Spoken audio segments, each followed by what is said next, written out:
উত্তর পশ্চিমাঞ্চলে বন্যা পরিস্থিতির অবনতি, পানি বাড়ছে মধ্যাঞ্চলেও। আগস্টে আরেক দফা বন্যার সতর্কতা।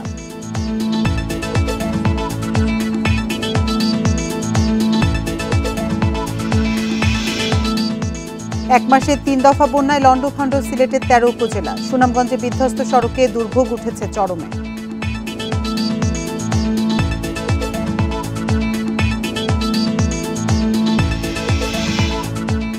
চট্টগ্রাম মেডিকেলে বার্ন ইউনিটের কাজ শুরু সেপ্টেম্বরে। এ মাসেই ভিত্তিপ্রস্তর স্থাপন, জানালেন স্বাস্থ্যমন্ত্রী।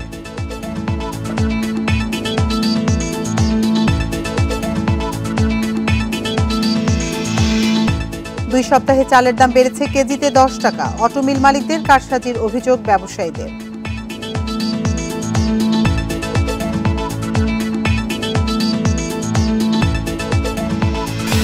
স্বাগত সমগ্র বাংলাদেশে, আপনাদের সাথে আছি আমি আতিফা জুমান। শিরোনাম শুনছিলেন এতক্ষণ, এবার চলে যাচ্ছি পুরো খবরে। আজকে শিশুরাই আগামীর স্মার্ট বাংলাদেশের নেতৃত্ব দেবে, তাই শিশুদেরকে সেভাবে গড়ে তুলতে হবে বলেছেন প্রধানমন্ত্রী শেখ হাসিনা। সকালে গিমাডাঙ্গা টুঙ্গিপাড়া মডেল সরকারি প্রাথমিক বিদ্যালয়ে বঙ্গবন্ধু কর্নার উদ্বোধন করে এসব কথা বলেন শেখ হাসিনা। তিনি বলেন, দেশ কিভাবে স্বাধীন হয়েছে তা সবাইকে জানতে হবে। ৭৫-এর পর স্বাধীনতার ইতিহাস মুছে ফেলার অপচেষ্টা করা হয়েছে বলেন প্রধানমন্ত্রী। গোপালগঞ্জ সফরের দ্বিতীয় দিনে গিমাডাঙ্গা টুঙ্গিপাড়া মডেল সরকারি প্রাথমিক বিদ্যালয়ে বঙ্গবন্ধু কর্নার উদ্বোধন করেন প্রধানমন্ত্রী শেখ হাসিনা। পরে এসো বঙ্গবন্ধুকে জানি শিরোনামে একটি অ্যালবামের মোড়ক উন্মোচন করেন বঙ্গবন্ধু কন্যা। আজকে শিশুরাই আগামীর স্মার্ট বাংলাদেশ চালাবে বলেন তিনি।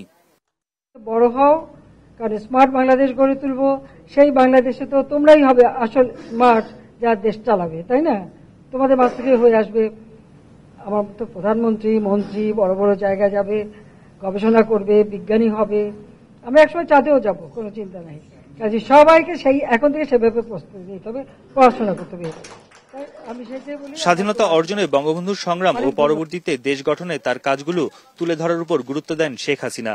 ৭৫-এর পর স্বাধীনতার ইতিহাস মুছে ফেলার অপচেষ্টা হয় বলেন তিনি। মানুষের জন্যই তিনি কাজ করতেন, নিজের জীবনের কোনো সুখ সুবিধা কিছু দেখেননি। শুধু একটাই ছিল, এদেশের মানুষকে কিভাবে এই দারিদ্র্যের হাত থেকে মুক্তি দেবেন, কিভাবে একটা উন্নত জীবন দেবেন এবং ছোট্ট শিশুরার জন্য একটা সুন্দর জীবন পায়, সেটাই ওনার জীবনের লক্ষ্য। তা মনে করি আজকে যে উদ্যোগটা এখানে নেওয়া হয়েছে এবং এই যে যারা বিশেষ চাহিদা সম্পন্ন শিশু, তাদের আঁকা ছবি দিয়ে অ্যালবাম করা বা যে ইতিহাসকে তুলে ধরা ছবির মাধ্যমে, ছবিটা আসলে কথা বলে। অনুষ্ঠান শেষে গোপালগঞ্জের টুঙ্গিপাড়া বহুমুখী পৌর সুপার মার্কেট পরিদর্শন করেন প্রধানমন্ত্রী। ৩৬ কোটি টাকা ব্যয়ে নির্মিত দোকান, কমিউনিটি সেন্টার ও অতিথিদের থাকার ব্যবস্থার এ ভবনটি গেল বছর উদ্বোধন করেন প্রধানমন্ত্রী শেখ হাসিনা। বনি ইবনে কামাল, ইন্ডিপেন্ডেন্ট নিউজ, গোপালগঞ্জ। নদ নদীর পানি বাড়ায় বন্যার কবলে কুড়িগ্রামের বিস্তৃত এলাকা। গাইবান্ধা, সিরাজগঞ্জ, টাঙ্গাইলের নিচু এলাকায় ঢুকে পড়েছে বন্যার পানি। তবে পরিস্থিতির উন্নতি হচ্ছে সিলেট অঞ্চলে। জুলাইয়ের শুরুতেই পানি বাড়তে শুরু করে ব্রহ্মপুত্র দুধকুমারের। দিন তিনেক ধরে বিপদসীমার উপরে দুই নদী। এরই মধ্যে পানিবন্দী অবস্থায় পড়েছেন কুড়িগ্রামের ১.৫ লাখ মানুষ। পাকশাক নাই, করতে পারি না, পানি খড়ি নাই, অন্য বাড়িতে যা আসি ডুবে গেছি, ছাগল ছাড়াই যে ঘরত ভেপাইছে, মানুষ বিড়বেন না পায়। ব্রহ্মপুত্র ঘাঘটের পানি বাড়ায় গাইবান্ধার নিচু এলাকার বাসিন্দারা বাড়িঘর ছেড়ে আশ্রয় নিয়েছেন উঁচু জায়গায়। সবাই মিলে এখন মনে করছি ঘর থাকার মতো বুদ্ধি নেই, এখন আমরা পার হয়ে আসি। পানি বেশি, চলাফেরা সমস্যা, খাওয়া দাওয়ার সমস্যা, রান্না করতে পারি না। সিরাজগঞ্জে যমুনার পানি ঢুকে পড়েছে সদর উপজেলা কাজীপুর, চৌহালি, বেলকুচি ও শাহজাদপুরের নিচু ও চর এলাকায়। বন্যার কবলে ৫ উপজেলার ১.৫ লক্ষাধিক মানুষ। ধারণা করা যাচ্ছে এই বৃদ্ধির হারটা ৭-৮ তারিখ পর্যন্ত কন্টিনিউ করবে, ফলে বিপদসীমা অতিক্রম করে বিপদসীমার ১ মিটার বা ৮০ সেন্টিমিটার এরকম কাছাকাছি হয়তো বা উপরে থাকবে পানি। যমুনার পানিতে টাঙ্গাইলের ৪ উপজেলার নিচু এলাকা প্লাবিত হয়ে কয়েক হাজার মানুষ পানিবন্দী। বন্যা পরিস্থিতির উন্নতি হতে শুরু করেছে জামালপুরে। সিলেট থেকেও নামতে শুরু করেছে বন্যার পানি। তবে এখনও ১৩ উপজেলায় পানিবন্দী প্রায় ৬ লাখ মানুষ। এদিকে মৌলভীবাজার, সুনামগঞ্জে বন্যা পরিস্থিতির উন্নতি হয়েছে, তবে নেত্রকোনার নিচু এলাকা থেকে পানি নামছে ধীর গতিতে। সোহেলি জাহান, ইন্ডিপেন্ডেন্ট নিউজ। এবার কুড়িগ্রাম থেকে বন্যা পরিস্থিতির সবশেষ তথ্য জানাবেন আমাদের সহকর্মী হাসিবুর রহমান। হাসিবুর, আমরা প্রতিবেদনে যেমনটি দেখছিলাম যে কুড়িগ্রামের প্রায় ১.৫ লাখ মানুষ পানিবন্দী অবস্থায় রয়েছেন। আপনিও বিভিন্ন এলাকা ঘুরে দেখেছেন, কি পরিস্থিতি দেখছেন আসলে বন্যার, মানুষের দুর্ভোগ সম্পর্কে জানাবেন।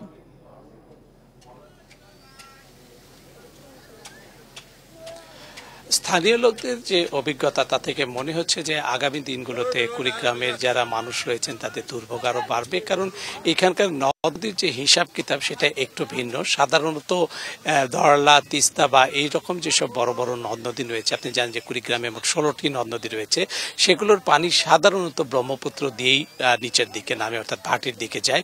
কিন্তু এবার ব্রহ্মপুত্র নদের পানি শুরু থেকে বিপদসীমার অনেক উপরে থাকার কারণে দুধকুমার, ধরলা, তিস্তা এগুলোর পানি নামতে পারছে না, যে কারণে সাধারণ মানুষের যে আশঙ্কা, তারা মনে করছে যে এবার কুড়িগ্রামের বন্যা দীর্ঘস্থায়ী হবে এবং এর ফলে যেটি হবে যে চাষাবাদের ক্ষেত্রে একটা বড় ধরনের বিপর্যয় হবে। একই সাথে তারা মনে করছেন যে দীর্ঘ সময় কোনো কর্ম না থাকায় এখানকার মানুষের যে আর্থসামাজিক অবস্থা সেটি একেবারে মানবেতর পর্যায়ে পৌঁছতে পারে, সেক্ষেত্রে তারা ঋণগ্রস্ত হয়ে যাবে, এরকম আশঙ্কার কথা বলছে। এবং তারা এটি উদাহরণ হিসেবে দাঁড় করার চেষ্টা করছে যে 2017 সালেও ঠিক একই রকম অবস্থা হয়েছিল, হঠাৎ করেই বন্যার পানি ধীরে ধীরে বাড়তে শুরু করে এইসব ছোট ছোট নদীতে, এবং সেটি বেশ কিছুদিন ধরেই ছিল, যার ফলে এখানকার যে পরিস্থিতি কুড়িগ্রামের সেটি বেশ ভয়াবহ রূপ নেয়। এবারও ঠিক তেমনটাই হচ্ছে বলে তারা মনে করছেন। আর আজকে আমি বিভিন্ন এলাকায় গেছি, বেশ করে যাত্রাপুর, আপনি জানেন যে দিক দিয়ে ব্রহ্মপুত্র বাংলাদেশে প্রবেশ করেছে ভারত দিয়ে, আমি সেই অংশটা ছিলাম, একদম সীমান্ত ঘেঁষা এলাকায় গিয়েছি। সেখানেকার মানুষের যে দুরবস্থা আমি দেখতে পেয়েছি সে বলা যায় যে সত্যি মানবেতর। অনেকে 7 থেকে 10 দিন ধরে নৌকার মধ্যে রয়েছেন, কেউ কেউ পানিবন্দী অবস্থায় ঘরের মধ্যে রয়েছেন, এলাকাতে নয় ঘরের মধ্যে পানিবন্দী অবস্থায় রয়েছেন। তাদের যে টয়লেট ফ্যাসিলিটি সেটি একেবারে মানবেতর অবস্থার মধ্যে রয়েছেন। অনেকে বলছেন যে তাদেরকে রাত্রি পর্যন্ত অপেক্ষা করতে হয় টয়লেটে যাওয়ার জন্য। এরকম অনেকগুলো সমস্যা তাদের সামনে রয়েছে। এদিকে পানি বৃদ্ধির ফলে নানা ধরনের পানিবাহিত রোগের কথা আমরা শুনতে পারছি। বিশুদ্ধ পানির যে অভাব সেটিকেও একেবারে তীব্র বলছেন স্থানীয় মানুষের সাথে বন্যা দুর্গ।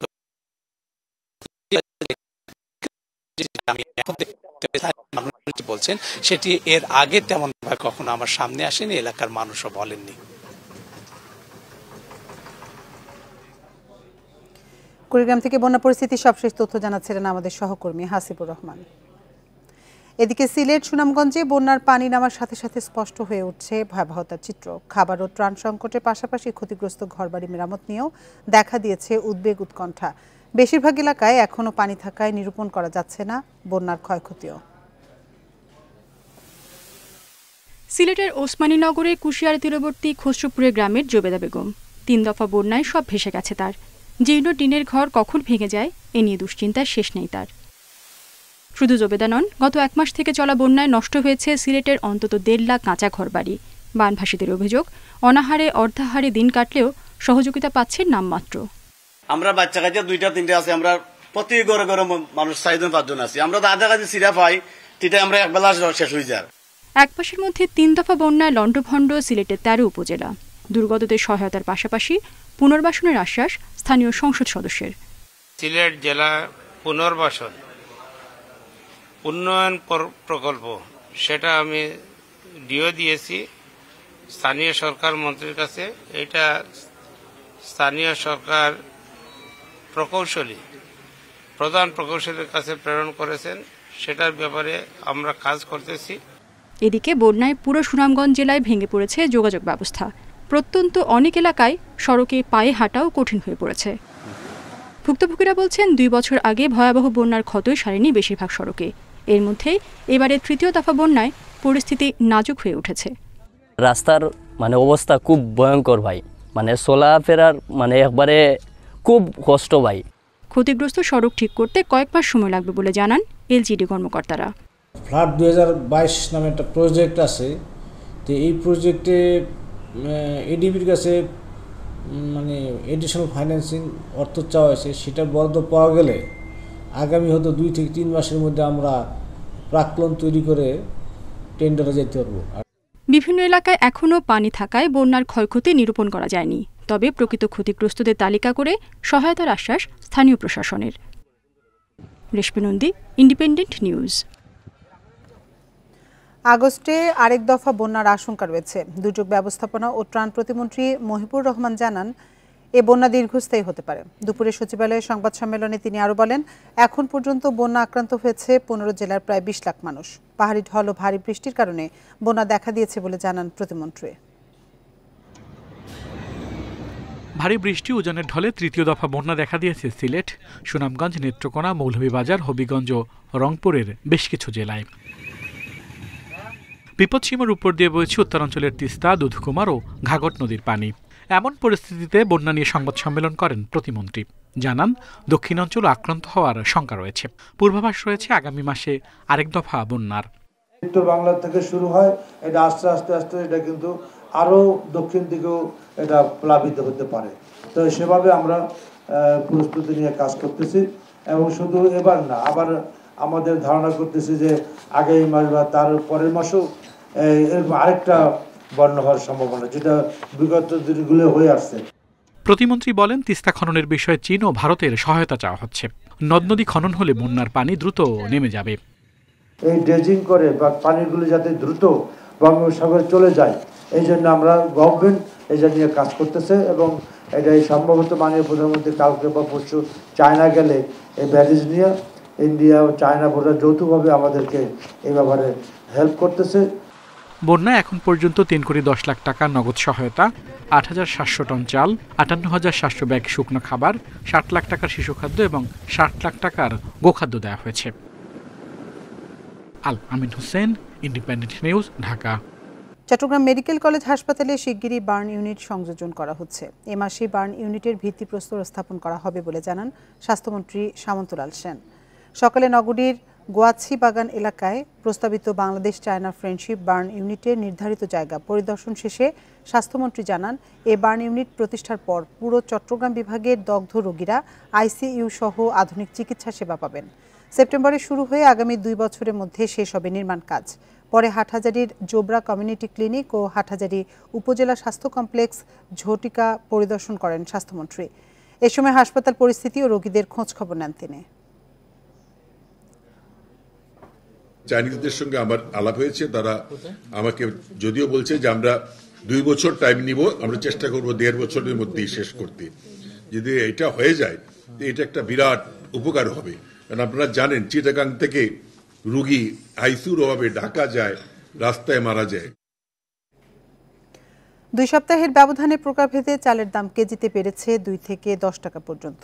মিল মালিকদের দাবি, ধান সংকট ও ধানের দাম বেশি হওয়ার কারণে চালের দাম কিছুটা বেড়েছে। আর খুচরা ব্যবসায়ীরা বলছেন, সংকট নয়, অটো মিল মালিকদের কারসাজির কারণে নিয়ন্ত্রণে নেই বাজার। যশোরে ঈদের আগে প্রতি কেজি বাসমতি চাল বিক্রি হয় 74 টাকায়, এখন তা বেড়ে হয়েছে 84 টাকা। এছাড়া প্রকারভেদে 2 থেকে 6 টাকা পর্যন্ত বেড়েছে মিনিকেট, 28, কাজললতা, স্বর্ণা সহ বিভিন্ন চালের দাম।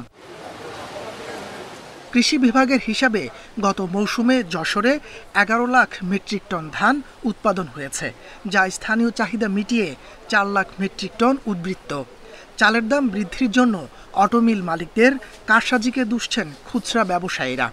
এখন ধানটা কালেকশন করবে দাম বেশি দিয়েই কালেকশন করবে এবং তার থেকে অনেক মুনাফা অর্জন করবে। তাদের হাতে যখন চলবে, তাদের কন্ট্রোলে যখন ধানটা চলে আসবে। কোনো কারণ ছাড়াই কুষ্টিয়াতে মিনিকেট সহ সব চালের দাম বেড়েছে কেজিতে 2 থেকে 3 টাকা। খুচরা বিক্রেতারা বলছেন, এখনই মজুরদারদের লাগাম টেনে ধরা জরুরি। সরকার যদি পদক্ষেপ না নেয়, সেক্ষেত্রে আমার মনে হয় বাজার খুব অস্থিতিশীল এবং ভয়াবহ ডেকে নিয়ে আসবে। 2 সপ্তাহের ব্যবধানে জয়পুরহাটে চালের দাম কেজিতে বেড়েছে 4 থেকে 5 টাকা। এতে বিপাকে পড়েছেন নিম্ন আয়ের মানুষ। এখন ধানের মৌসুম, কেন যে এটা চালের দাম বাড়ছে এটা আমরা নিজেও বুঝতে পারছি না।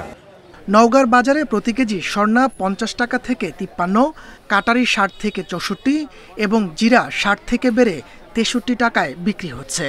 ঈদের আগে এবং পরে মিল কারখানা বন্ধ থাকা এবং বৈরী প্রাকৃতিক আবহাওয়ার কারণে পাইকারি বাজারে 1 টাকা থেকে 2 টাকা বৃদ্ধি পেয়েছে।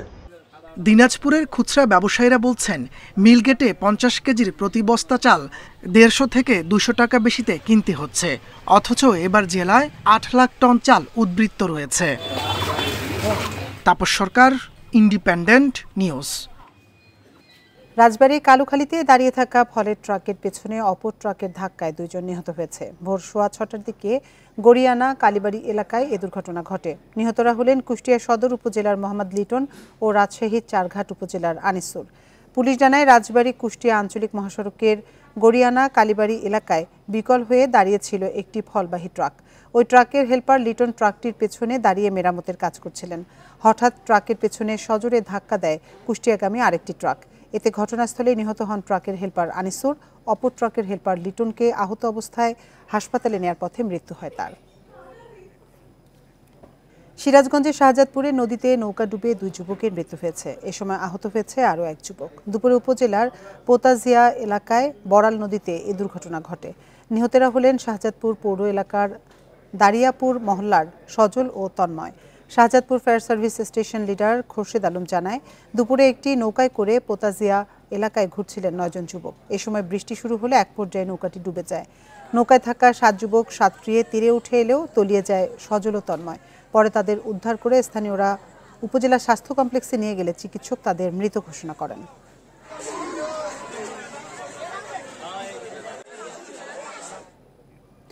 নেত্রকোনা দুর্গাপুরে সোমেশ্বরী নদীতে নৌকাডুবির 2 দিন পর মাদ্রাসা ছাত্রী রেখা আক্তারের মরদেহ উদ্ধার করেছে ফায়ার সার্ভিস।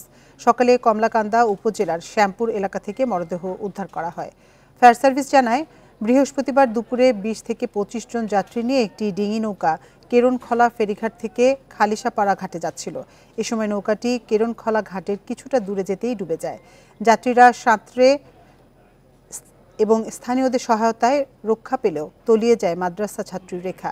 পরে স্থানীয়দের সহায়তায় পুলিশ ও ফায়ার সার্ভিসের সদস্যরা উদ্ধারে অভিযান চালায়। শনিবার সকালে ফায়ার সার্ভিসের ডুবুরি দল সোমেশ্বরী নদীর শ্যামপুর এলাকা থেকে রেখার মরদেহটি উদ্ধার করে।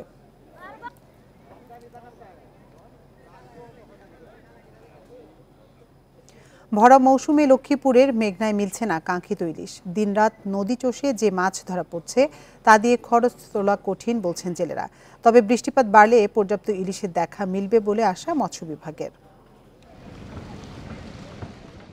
লক্ষ্মীপুরের আলেকজান্ডার থেকে চাঁদপুরের ষাটনল পর্যন্ত মেঘনার 100 কিলোমিটার এলাকায় ইলিশের অভয়াশ্রম। ভরা মৌসুমে নদী চষে বেরিয়েও ধরা পড়ছে না কাঙ্ক্ষিত ইলিশ। খালি হাতে ফিরতে হচ্ছে অনেক জেলেকে। মাছের অভাবে এইসব এলাকায় ছোট বড় প্রায় 30টি মাছ ঘাটে অলস সময় পার করছেন আড়তদাররা। ইলিশের দুর্দিনে হতাশ জেলেরা নদীতে নামতেও আগ্রহ হারাচ্ছেন। আমাকে কষ্ট হইতেছে না, আমরা নদীতে যা যদি মাছ না পাইতাম কষ্ট হইতেছে না। তা আমাকে এই যে কিস্তি আছে ফ্যামিলির সংসার চালাইতে চালাইবে কি দিয়া। ফরেস্ট অভিযানের সময় আপনার ইন্ডিয়ার জেলেরা আসে, সাগরে আসে মাছগুলো নিয়ে যায়। আমাদের দেশের আইনের ব্যবস্থাপনা ইন্ডিয়ার জন্য কম। গত বছর এই সময় 1 কেজি ওজনের ইলিশ 1200 থেকে 1300 টাকায় বিক্রি হয়েছে। এবার তা হয়েছে 1700 থেকে 2000 টাকা। কাঙ্ক্ষিত মাছ না পাওয়ায় দাদনের টাকা পরিশোধ নিয়ে চিন্তায় পড়েছেন জেলেরা। হার কমছে এবং দাম বৃদ্ধি পাচ্ছে। এর পিছনের কারণ হলো জ্বালানি তেলের মূল্য বৃদ্ধি, নদীর নাব্যতা কম, মাছের সংকট। ইলিশ মাছের দাম প্রচুর বাড়ে। আমাদের সন্দেহ হতেছে সিন্ডিকেটের কারণে বাড়তেছে, এটা আমাদের ক্রয় ক্ষমতার বাইরে। নদীতে ডুবোচর ও নাব্যতা সংকটের কারণে ইলিশ চলাচলের বাধার সৃষ্টি হয়। এজন্য প্রচুর বৃষ্টিপাত ও পানি বাড়লে ইলিশ ধরা পড়বে বলে আশা মৎস্য কর্মকর্তার। জুন জুলাই মাসে ইলিশ মাছ একটু কম দেখা দেয়, আর আগস্ট সেপ্টেম্বর অক্টোবর থেকে মাছটা বেশি ধরা পড়ে। তা আমরা ইনশাল্লাহ আশা রাখি আগস্ট সেপ্টেম্বর অক্টোবরে ইনশাল্লাহ আমরা আশানুরূপ ইলিশ আমাদের জেলেরা পাবে। জেলায় নিবন্ধিত জেলে 42,000, এর বাইরে আছে আরও অন্তত 10,000। এদের সবাই মেঘনায় মাছ শিকারের উপর নির্ভরশীল। Independent news. মাদারীপুরে পূর্বশত্রুতার জেরে বিপ্লব মৃধা নামে এক যুবকের ডান হাতের কবজি বিচ্ছিন্ন করেছে প্রতিপক্ষের লোকজন। দুপুরে শহরের চরমুন্ডুরিয়া ডিগ্রি কলেজের পাশে এ ঘটনা ঘটে। পুলিশ জানায়, দীর্ঘদিন ধরে আধিপত্য বিস্তার নিয়ে শহরের চরখাগদি গ্রামের বিপ্লব মৃধার সাথে একই এলাকার আকাশ খানের বিরোধ চলছিল। গত কয়েক মাস আগে আকাশকে কুপিয়ে গুরুতর আহত করে বিপ্লবের লোকজন। এই ঘটনার জেরে আজ দুপুরে চরমুন্ডুরিয়া ডিগ্রি কলেজের সামনে বিপ্লবকে একা পেয়ে আকাশের লোকজন কুপিয়ে তার ডান হাতের কবজি বিচ্ছিন্ন করে দেয়। পরে গুরুতর আহত অবস্থায় স্থানীয়রা তাকে উদ্ধার করে জেলা সদর হাসপাতালে ভর্তি করে। পরে উন্নত চিকিৎসার জন্য ঢাকার পঙ্গু হাসপাতালে পাঠানো হয়। ঘটনার সাথে জড়িতদের আইনের আওতায় আনা হবে বলে জানিয়েছে পুলিশ। নেত্রকোনার কেন্দুয়ায় দাম্পত্য কলহের জেরে স্ত্রী হাফসা আক্তারের শরীরে এসিড নিক্ষেপের অভিযোগ উঠেছে স্বামী হুমায়ুন কবিরের বিরুদ্ধে। শুক্রবার রাতে উপজেলার কান্দিউড়া ইউনিয়নের ব্রাহ্মণজাত গ্রামে এই ঘটনা ঘটে। ভুক্তভোগীর পরিবার জানায়, 17 বছর আগে হুমায়ুন কবিরের সঙ্গে বিয়ে হয় হাফসা আক্তারের। এতদিনেও সন্তান না হওয়ায় তাদের মধ্যে প্রায়ই বিবাদ হতো। বৃহস্পতিবার স্ত্রী হাফসা কাজী অফিসে গিয়ে স্বামী হুমায়ুন কবিরকে তালাক দেয়। এই খবরে ক্ষুব্ধ হয়ে হুমায়ুন কবির শ্বশুর বাড়িতে এসে স্ত্রীর শরীরে অ্যাসিড নিক্ষেপ করে পালিয়ে যায়।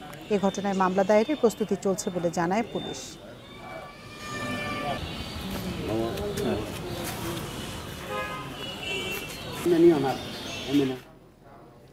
পাবনার ঈশ্বরদীতে নিখোঁজের একদিন পর একটি পরিত্যক্ত বাড়ির পাশ থেকে জিহাদ হোসেন নামে এক শিশুর মরদেহ উদ্ধার করেছে পুলিশ। সকালে উপজেলার দাসুরিয়া তেঁতুলতলা এলাকা থেকে মরদেহটি উদ্ধার করা হয়। পুলিশ জানিয়েছে, নিহত শিশু জিহাদ হোসেন মুর্শিদপুর গ্রামের প্রবাসী হাশেম আলীর ছেলে ও স্থানীয় একটি কিন্ডারগার্টেন স্কুলের ৩য় শ্রেণীর শিক্ষার্থী। শুক্রবার রাতে ওই শিশু নিখোঁজ হওয়ায় ঈশ্বরদী থানায় একটি জিডি করে তার পরিবার। পুলিশ আরও জানায়, নিহত শিশুর শরীরে আঘাতের চিহ্ন রয়েছে। ময়নাতদন্তের জন্য মরদেহ উদ্ধার করে মর্গে পাঠিয়েছে পুলিশ।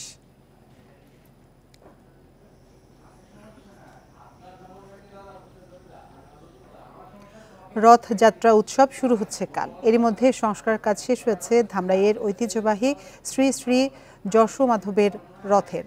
শেষ মুহূর্তে রঙের কাজ করছেন কারিগররা। 15 জুলাই উল্টো টানের মধ্য দিয়ে শেষ হবে এই উৎসব। এবারও মাসব্যাপী মেলার আয়োজন করা হচ্ছে ধামরাইয়ে। ঢাকার ধামরাইয়ের যশোমাধবের এই রথ প্রায় 400 বছরের পুরনো। রথযাত্রার উৎসব ঘিরে শেষ মুহূর্তে রং তুলির আঁচড় দেওয়া হচ্ছে। এর আগে করা হয় বেশ কিছু সংস্কার। রোববার উৎসব, তাই ব্যস্ততা শেষ নেই কারিগরদের। মির্জাপুর থেকে প্রতি বছরে আসি, প্রায় 25 বছর ধরে আমি আসি। এখানে আসি, রং তুলির কাজ করি। 10-12 দিন ধরে রং তুলির কাজ চলতেছে। আশা করি 7 তারিখের আগে রং তুলির কাজ সেরে ফেলবো আমরা। দীর্ঘ সময়ে উৎসব সার্বজনীন রূপ পেয়েছে বলে জানান আয়োজকরা। অন্যান্য বছরের মতো এবারও মাসব্যাপী রথমেলার আয়োজন করেছেন তারা।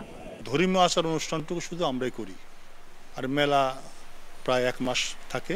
এখানে সার্কেস, নাগরদোলা, বিভিন্ন রকমের খাবারের দোকান, সমস্ত কিছুই কিন্তু বিভিন্ন ধর্মের লোকজনই এটা উৎসব করে।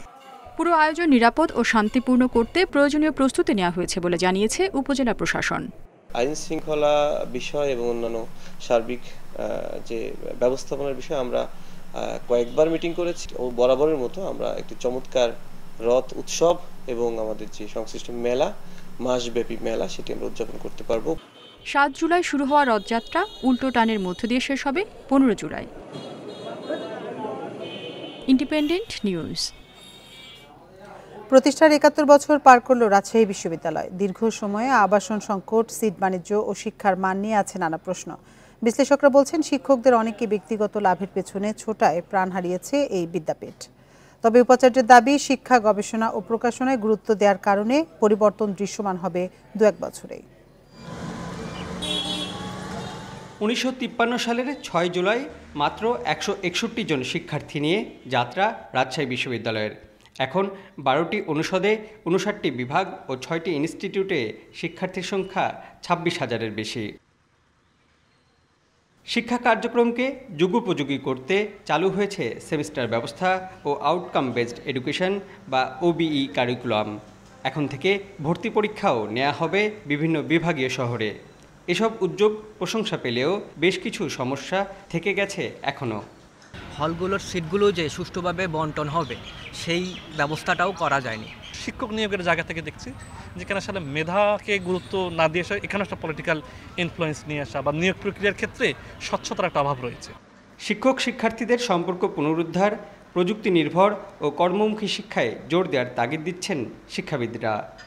শিক্ষকরা ক্লান্ত পরিশ্রম করছেন ঠিকই, কিন্তু সেই সাথে সাথে শিক্ষকদের নানাবিধ বহুমুখী কর্মকাণ্ড জড়িয়ে পড়ছেন। অন্যান্য বিশ্ববিদ্যালয়ে পড়ানো থেকে আরম্ভ করে এগুলো আগে ছিল না, যেহেতু প্রাইভেট ইউনিভার্সিটি হয়েছে। শিক্ষার মান ও শিক্ষার্থীদের দক্ষতা বৃদ্ধিতে কাজ করার কথা জানিয়েছেন কর্তৃপক্ষ। দাবি, টাইমস হায়ার এডুকেশন সহ আন্তর্জাতিক বিভিন্ন র্যাঙ্কিংয়ে উন্নতি করছে এই বিশ্ববিদ্যালয়। 2% ওয়ার্ল্ড যে রিসার্চার, তার মধ্যে কিন্তু রাজশাহী ইউনিভার্সিটি আছে। এবং আমি আসার পরে রাজশাহী বিশ্ববিদ্যালয়কে বিশ্বের সাথে আমি তুলনা করতে চাচ্ছি। আসলে দর্পণে দেখা দরকার যে আমার বিশ্ববিদ্যালয় অবস্থান কোথায়। বর্তমানে 17টি হলে থাকছেন 11,000-এর বেশি শিক্ষার্থী। মোট শিক্ষার্থী এর চেয়ে দ্বিগুণ। সংকট সমাধানে আরও 7টি আবাসিক হল নির্মাণের জন্য একনেকে আবেদন করেছে বিশ্ববিদ্যালয় কর্তৃপক্ষ। Mustafiz Gani, independent news, Rajshahi. জাতীয় ওষুধ নীতি 1982 প্রণয়নের 42 বছরে অর্জন ও ভাবনা নিয়ে আলোচনা সভা অনুষ্ঠিত হয়েছে। দুপুরে সাভারের গণস্বাস্থ্য কেন্দ্রের PHA অডিটোরিয়ামে ভবনে এই আলোচনা সভা অনুষ্ঠিত হয়। এ সময় বক্তারা বলেন 1982 সালের ওষুধ নীতি প্রণয়নের পেছনে বড় ভূমিকা রেখেছিলেন গণস্বাস্থ্য কেন্দ্রের স্বপ্নপুরুষ ডাক্তার জাফরুল্লাহ চৌধুরী।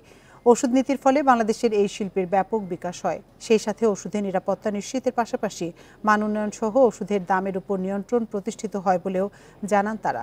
বক্তারা আরও বলেন 1982 সালে ওষুধ নীতি প্রণয়নের পর থেকে বাংলাদেশ ওষুধের ক্ষেত্রে স্বনির্ভর হতে শুরু করে।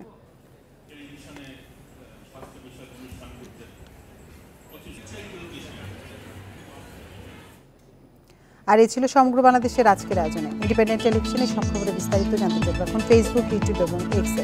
এতক্ষণ সাথে থাকার জন্য ধন্যবাদ সবাইকে।